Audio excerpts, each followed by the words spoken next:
Assalamualaikum warahmatullahi wabarakatuh, sahabat Alfat seantero jagat dimanapun berada. Hari ini adalah hari ketiga Capres-Cawapres diberikan waktu untuk berkampanye ya. Kampanye ini waktunya 75 hari ke depan dari hari Selasa kemarin. Kemudian kita sudah menikmati bagaimana saling sindir, saling menguatkan kepada para konstituennya untuk mendukung dan mensukseskan kompetisi Pilpres ini. Ada yang menarik memang ada sesuatu yang dalam tanda petik dipaksakan, seolah-olah yang bisa satu putaran hanya Prabowo Gibran. Memang luar biasa khusus pasangan ini Prabowo Gibran. Kita tahu yang prosesnya itu sudah kontroversi, kemudian flashback ke belakang siapa Prabowo adalah kontestan Pilpres langganan dan selalu gagal. Maka ini ada kesan ngotot ya, ada kesan ngotot, kalau bahasa Tegalnya itu ngeden. Maka ini adalah sebenarnya Capres dan Cawapres yang paling berat resikonya. Katakan Anies Baswedan, katakan ya, karena ini kemungkinannya ada dua, jadi atau tidak jadi. Kita mulai urutan pasangan nomor 1, Anies Baswedan. Jika Anies Baswedan Gus Muhaimin tidak jadi, bebannya tidak terlalu berat. Kemudian kita loncat ke pasangan nomor 3, Ganjar Mahfud. Saya yakin ini pun tidak akan terlalu berat goncangan moralnya.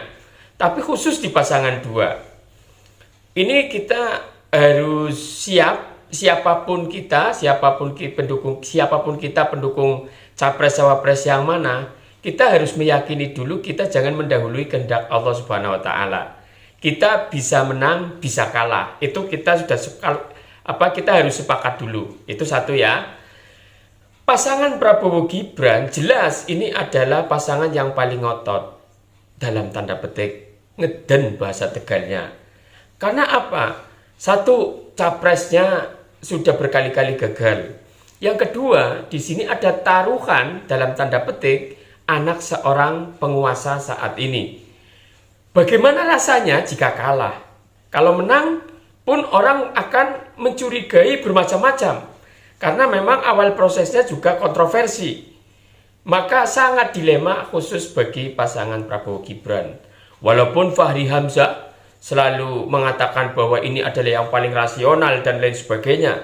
Ya itu tidak apa-apa karena dia lagi berada di kolam itu. Kita hargai saja, ini negara demokrasi. Tapi Fahri pun jangan menghalangi orang berpendapat lain. Justru kalau saya berpendapatnya, justru pasangan ini resistensinya paling tinggi. Ya, wajib menang, tapi kan kalau yang namanya wajib itu akhirnya ditakutkan menghalalkan segala cara. Maka PDI Perjuangan saat ini itu fokus kepada pasangan ini.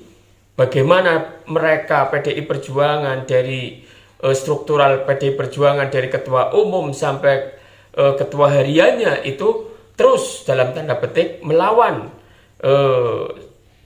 manuver-manuver politiknya para pendukung yang ada di para pendukung atau para pengusung Prabowo Gibran.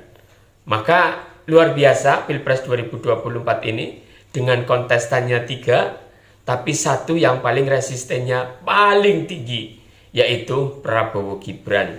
Saya punya teman ya yang dari salah satu partai pengusung Prabowo Gibran, itu bagaimana juga seolah-olah ini akan satu putaran. Ya harapan boleh lah, tapi kita harus clear dulu bahwa ini kita semuanya adalah makhluk, kemungkinannya ini adalah bisa menang, bisa kalah. Semuanya berpotensi menang, berpotensi kalah. Jadi hati-hati, jangan jumawa ya, karena sakitnya tuh di sini. Aduh luar biasa. Kalau nanti tidak jadi lagi, itu sakitnya itu di sini. Apapun itu Prabowo manusia. Dulu kita ingat ya saat Sandiaga Salahuddin Uno gagal. Pas di pengumuman hari pertama dari quick account gagal saja, Sandiaga yang katanya uangnya triliunan hampir stres saat itu, sampai melongo, sampai diruqyah kabarnya. Dan ini sekali lagi, apalagi Prabowo resistensi dalam usianya juga, resiko kesehatannya juga luar biasa. Maka kita ngeri-ngeri sedap ini Pilpres 2024. Kalau asal menang kalah, kemudian statement ngomong kita itu pemilu Pilpres di bawah damai sejuk, itu mulut, hati belum ada yang tahu. Yang tahu hanya Allah, ya. Maka ini sekali lagi sangat menarik. Mungkin kalau Anies dan Ganjar yang kalah itu tidak begitu kecewanya. Tapi sekali lagi, kita semuanya adalah manusia. Punya rasa kecewa, punya rasa takut, punya rasa khawatir, punya rasa harapan, dan lain sebagainya. Maka sekali lagi, capres-cawapres yang resikonya paling tinggi adalah capres urutan nomor 2 Prabowo Gibran.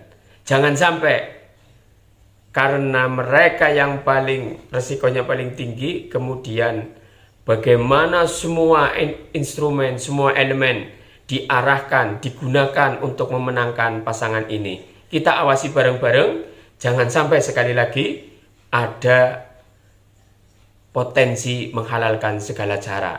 Karena ini susah ini. Menang juga nanti tidak ada yang mengapresiasi. Kalah juga malunya luar biasa. Menang ora kondang, kalah wirang. Itulah Prabowo Gibran. Semoga bermanfaat. Sampai jumpa. Assalamualaikum warahmatullahi wabarakatuh.